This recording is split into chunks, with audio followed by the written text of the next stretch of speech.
चुई चुई।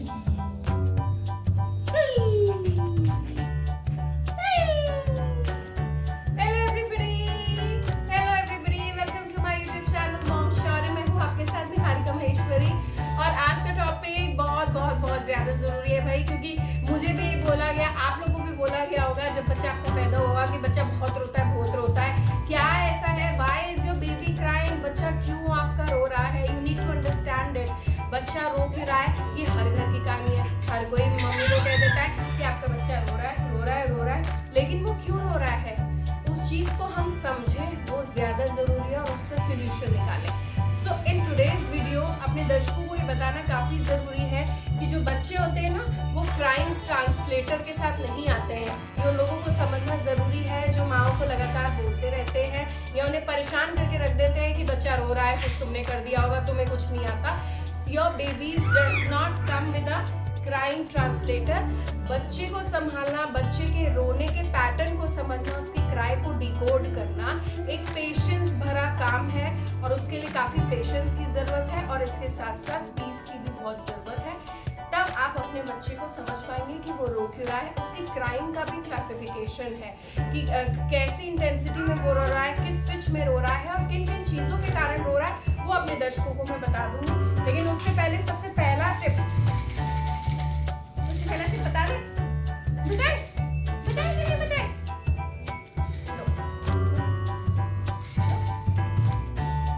सबसे पहला टिप नंबर 1, बच्चा क्यों रो रहा है? Why do babies cry? सबसे पहला, हंग्री है, भूखा है।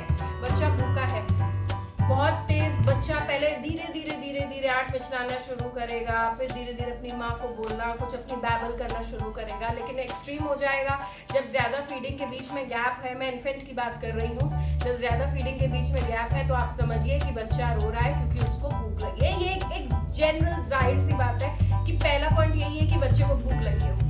ठीक है, एक मुंह में मत लो, शुरू होने वाली है, देखिए। अच्छा, दूसरा पॉइंट ये है कि बच्चा कॉलिक है। अमूमन कॉलिक हर बच्चा हो जाता है। गैस पास बच्चे की हो नहीं पाती है, गैस ट्रैप हो जाती है। क्यों ट्रैप हो जाती है?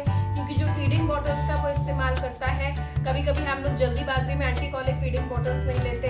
अगर मेरा बच्चा ब्रेस्ट फीड कर रहा है तो उसको इतनी कॉलिक की दिक्कत नहीं आएगी, बशर्ते मैं जो खाना खा रही हूँ वो ढंग का हो, जो बच्चे को एब्डोमिनल डिस्कम्फर्ट नहीं होने दे।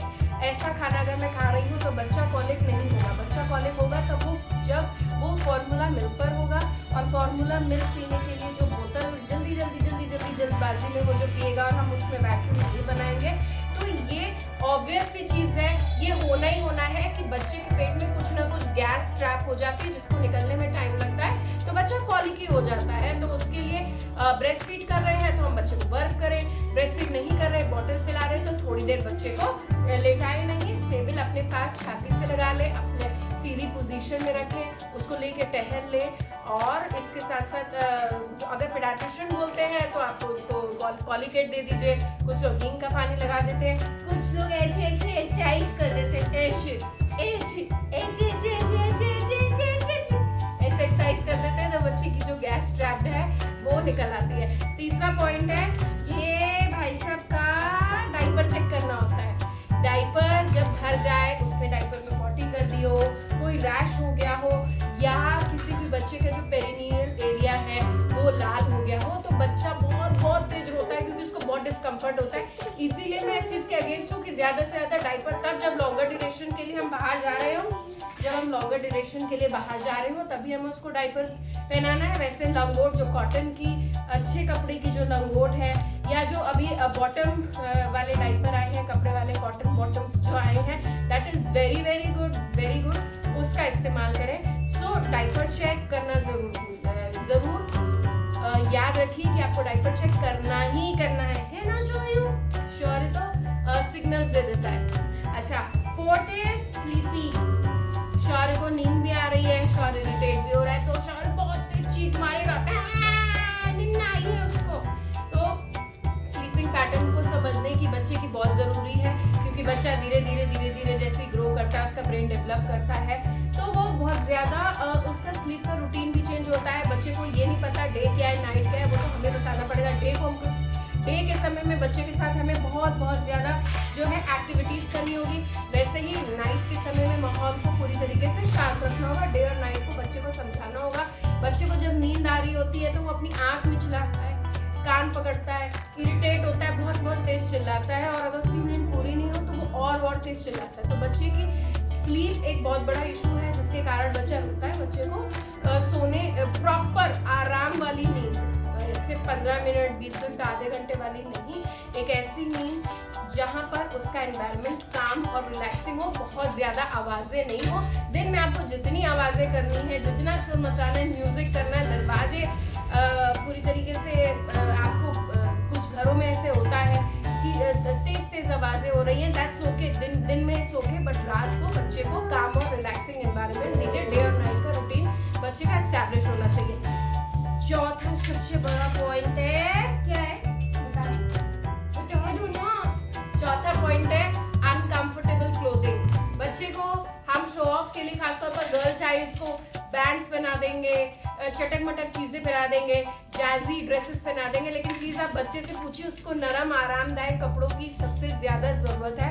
उसको कंफर्टेबल क्लोथिंग चाहिए। गर्ल चाइल्ड को खासतौर पर, जिसको इतनी बड़ी सिंड्रेला की तरह ड्रेसेस पहना देते हैं, please your child deserves the best quality और as well as the comfortable clothing, उसका ध्यान रखिए। कुछ लोगों को ये जैसी सर्दियाँ आई, बहुत सारी लेयर ऑफ क्लोथिंग, पेडियाट्रिशियन के पास जाओ तो पेडियाट्रिशियन अगर कपड़े उतारते तो देखते बच्चे के पसीना आ रहा है या बच्चा अनकंफर्टेबल है, तो उतनी लेयर ऑफ क्लोथिंग ही जितने में बच्चा सह सके, चाहे वो समर्स हो, चाहे वो विंटर्स हो या चेंजिंग सीजन हो। क्लोथिंग का बहुत ध्यान हमें रखना है ना शोर?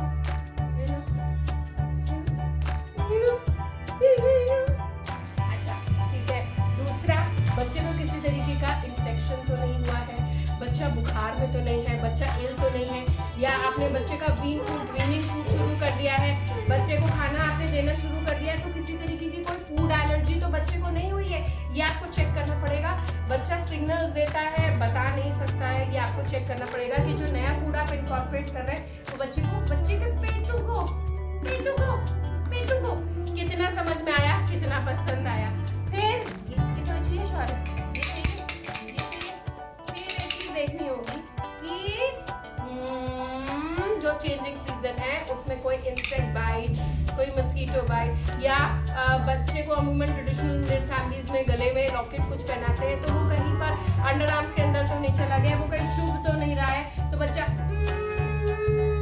ऐसे करके जैसे शौर्य सिग्नल देता है उस तरीके से बता देता है। तो प्लीज आप चेक करिए कि अंदर का जो भी कपड़ा आप पहना रहे हैं वो बच्चे को उसमें कोई ऐसा पॉइंट ना हो, या कपड़ा ऐसा दरदरा ना हो या रफ ना हो कि बच्चे को प्रॉब्लम करे, या इंसेक्ट या मस्कीटो बाइट से दूर रखिए। और उसका सबसे बेस्ट सोल्यूशन है कि समर्स में खासतौर पर बच्चे को आप नेट में रखिए, नेट वाली बेडिंग लीजिए, दैट्स मोर इम्पोर्टेंट। वहीं दूसरी चीज जो सबसे ज्यादा शौर्य को पसंद है और इसीलिए वो नकली रोता है, वो ये है कि जो शौर्य है वो अटेंशन गेनर है। Is an attention gainer. बाकी बच्चों की तरह शौर्य भी अटेंशन गेनर है, और अगर शौर्य का कोई फेवरेट टॉय उसके हाथ से ले लिया, या शौर्य के मुंह में किसी तरीके का कोई पेसिफायर है वो ले लिया, या दूध पिलाते पिलाते एकदम से शौर्य को अलग कर लिया फीडिंग बॉटल को, तो शौर्य हर सर पे उठा सकता है। शौर्य बहुत जबरदस्त अटेंशन गेनर है ना शौर्य? इसलिए क्या लगे तो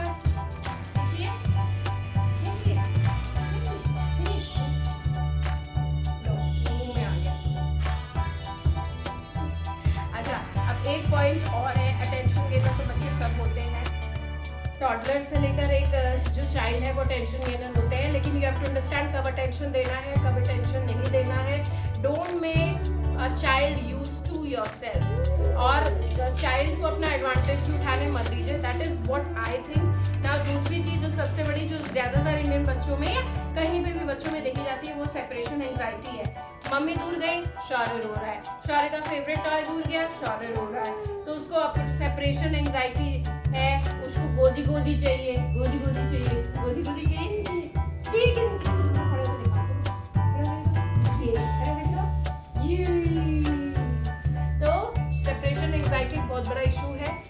जिसके कारण बच्चे रोते हैं। धीरे धीरे बच्चों को आदत इस चीज़ की हो जाती है, खासतौर पर वर्किंग पेरेंट्स अगर हो तो। लास्ट सबसे ज़्यादा इम्पोर्टेंट ये है कि बच्चा टेम्परेचर चेंजेस को लेकर काफ़ी सेंसिटिव होता है। जैसे कि टेम्परेचर चेंजेस मतलब रूम का टेम्परेचर चेंज, बाथरूम में अगर आप बच्चे को नहला रहे हैं तो कोशिश करिए जब बच्चा एकदम न्यूली बॉर्न है तो 2 जने मिलकर नहलाएं।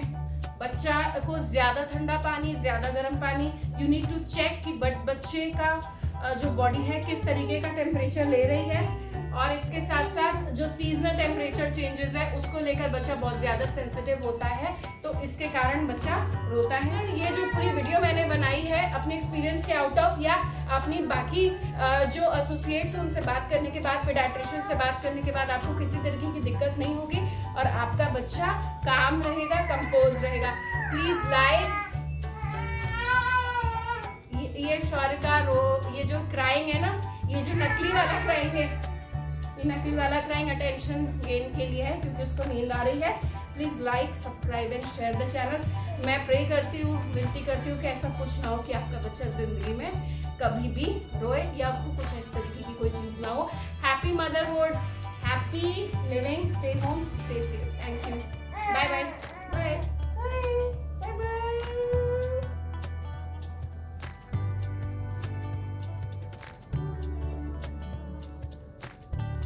सो गया, देखा मैंने शौर्य की क्राई को रिकॉर्ड किया, सो गया, he wanted sleep।